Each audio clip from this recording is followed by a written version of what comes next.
মিথ্যা কথা বলে এমন মানুষ আছে না নাই? আপনারা তো অভিযোগ দেন, কয় অমুক কৌতুক অভিনেতা মিথ্যা কথা বইলা আমাদেরকে হাসায়।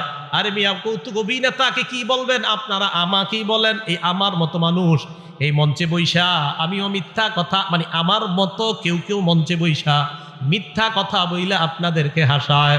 আল্লাহ নবী বলেন, কোন মুসলমান অন্য মুসলমানকে যদি মিথ্যা কথা বইলা হাসায়, ওয়াইলুল লিল্লাযী, সে ধ্বংস, ওয়াইলুল লাহু, সে ধ্বংস, ওয়াইলুল লাহু, সে ধ্বংস। কি বলছে? বলেন কি বলছে? ধ্বংস। এজন্য আলোচক করে কখনো আপনারা এইগুলা বললেন না। কি হুজুর, আপনি কিন্তু 2 ঘন্টা সময় দিত আমাদেরকে, তো উনি কি করবে? উনি চিন্তা করে আধা ঘন্টা এই মিছা কথাগুলা কইয়া হাসামু, এরপরে চিন্তা করে আর আধা ঘন্টা এক কাজ করতে হবে। কি কাজ? ওই মিছা কথাগুলা বলে জনগণ কানবো, বাস কান্দাইব।